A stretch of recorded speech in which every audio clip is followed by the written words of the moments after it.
सभी को मैं भगवान जय महर्षि कश्यप और गुरु कालू बाबा के चरणों में नमन करते हुए, आप सबका भी बड़े हैं मेरे आशीर्वाद लेते हुए, मैं एक ही प्रार्थना करूंगी आप सबसे कि आप संगठित हो जाइए, एक हो जाइए और अपनी पार्टी से विधायक और सांसद बनाने का काम कीजिए।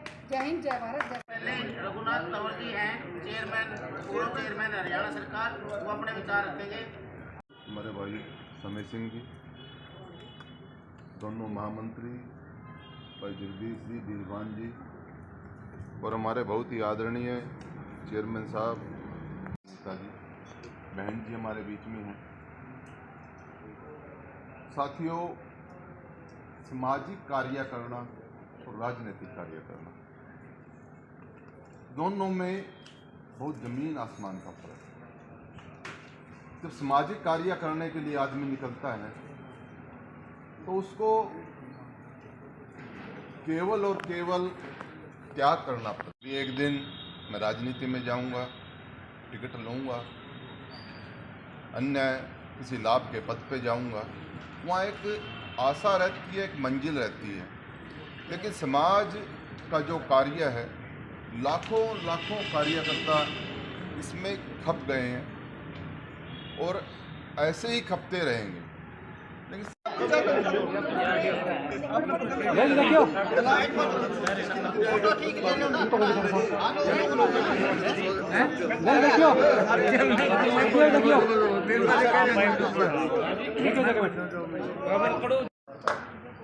जय कश्यप समाज। यहाँ सारे नेतागण जो करके, जब भी हमारी ताकत, तभी सरकार को पता चलेगा, जब भी हम वहाँ तक पहुँचेंगे, जब भी हमारी आवाज़ जाएगी, तो अपने हाथ जोड़ के मैं कश्यप समाज से ये रिक्वेस्ट करती हूँ। कौन सी पार्टी है, क्या सर्वजन लोक शक्ति पार्टी का राष्ट्रीय अध्यक्ष होने के नाते आज हरियाणा प्रदेश में जिला करनाल में एक सामाजिक संस्था के तत्वाधान में कश्यप धर्मशाला में कार्यक्रम था। इसमें उपस्थित हमें किया गया।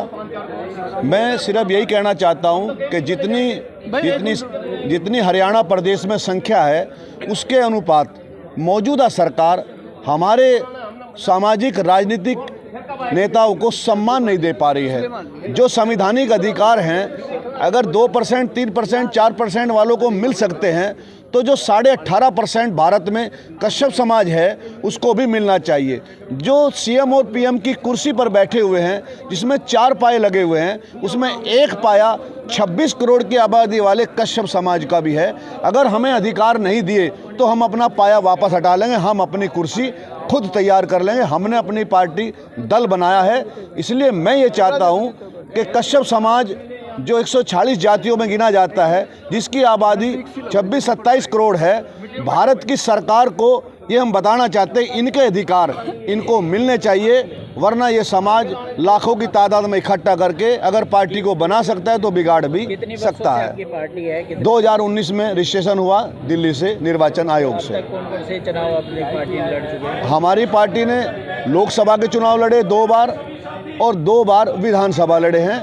अभी जिला पंचायत के उम्मीदवार तैयार खड़े हैं और हमारे आने वाले 2027 में उत्तर प्रदेश में हम सैकड़ों की तादाद में अपने विधायक पद के उम्मीदवार खड़े करेंगे और मौजूदा सरकार को बताएंगे, अगर सरकार उत्तर प्रदेश में बनी तो हमारी पार्टी के विधायकों के बगैर नहीं बनेगी। जी सुनीता जी, क्या कहना चाहोगे? अभी कौन से चुनाव लड़े हो? नमस्कार जी, मेरा नाम सुनीता कश्यप है। सर्वजन लोक शक्ति पार्टी महिला प्रकोष्ठ की राष्ट्रीय अध्यक्ष, शामली विधानसभा 2022 की पूर्व प्रत्याशी, अब जिला पंचायत 2026 की तैयारी में हूँ।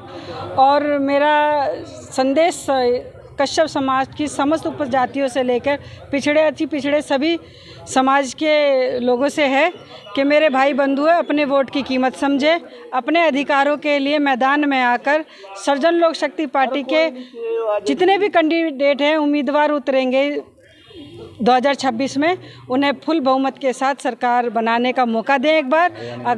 अगर दिल्ली के अंदर एक नई सरकार बनाकर सर्व समाज का भला किया जा सकता है तो उत्तर प्रदेश और हरियाणा के अंदर भी सर्वजन लोक शक्ति पार्टी को एक मौका दीजिए और इन दोनों तीनों स्टेटों की हालत और सूरत और सीरत बदलने का हम काम करेंगे और पिछड़ों को उनका अधिकार दिलाने का काम करेंगे और युवाओं को उनका रोजगार और बहन बेटियों को उनका मान सम्मान और जो युवा बच्चे हैं उनकी एजुकेशन और जो हमारे छोटे बच्चे हैं उनके लिए भी शिक्षा का हम बेहतर काम करेंगे ताकि बच्चे शिक्षित बने और आगे बढ़ें। हम इन्हीं योजनाओं के साथ में इस पार्टी को लेकर आ रहे हैं और हम चाहते हैं कि जितनी ज़्यादा से ज़्यादा सपोर्ट सर्वजन लोक शक्ति पार्टी को समस्त महिलाएं और समस्त भाई बंधु करें, अपनी वोट की कीमत को जानें, क्योंकि बाबा साहब ने कहा है कि शिक्षित बनो, संघर्ष करो और संगठित रहो। सबसे पहले हमें शिक्षित बनकर सर्व समाज को शिक्षा के बच्चों को में आगे बढ़ाना है, संगठित होकर समाज को एक करना है और संघर्ष करके इस पार्टी को लाकर सर्व समाज के लिए काम करना है। हरियाणा भी प्रदेश स्तर की आपकी रहेगी? बिल्कुल जी, हरियाणा में हमारी भागीदारी रहेगी। सर्वजन लोक शक्ति पार्टी 36 बिरादरी को अपना वोट देकर पिछड़ों को टिकट देकर आगे लाने का काम करेगी और उन्हें राजनीति में अपनी भागीदारी लेने का पूरा अधिकार है। सभी इस पार्टी में अपनी हस्तक्षेप कर कर अपना काम करें ताकि हम हरियाणा के अंदर भी एक बेहतर सरकार बना के लेके आए। और राम कुमार कश्यप जी हरियाणा के चेयरमैन हैं, ये इनका पूर्ण समर्थन है हमारी पार्टी को और हम ये चाहते हैं कि आप लोगों का भी हमें समर्थन मिले और हम हरियाणा में एक बेहतर सरकार बना के लाने का काम करेंगे। जय। आज हरियाणा कश्यप राज्यसभा रजिस्टर्ड 1984 की स्टेट कार्यकारिणी की मीटिंग है, जिसमें समय सिंह जी जो है वो हमारे स्टेट प्रेसिडेंट भी मौजूद हैं, वीर बान आर्य जी, दरियाव सिंह कश्यप जी। तो ये आज इसमें कई अहम प्रस्ताव पास किए हमने। एक तो ये निर्णय हुआ है कि माननीय विधायक श्री राम कश्यप जी गवर्नमेंट चीफ भी आए थे सुबह, तो एक निर्णय ये हुआ है कि जो कुछ तो मांगे हमारी मान ली गई है माननीय मुख्यमंत्री द्वारा, जो उन्होंने अनाज मंडी लाडो में घोषित की थी, तो कुछ जो उनका भी धन्यवाद करेंगे जो मान ली गई और जो अधूरी पड़ी है उसके लिए भी हम सीएम साहब से डेपुटेशन ले करके थोड़े दिनों के बाद ये एमएलए साहब से बातचीत करके हम सीएम हाउस से मिलने का काम करेंगे और आगे समाज को आगे बढ़ाने का काम करेंगे।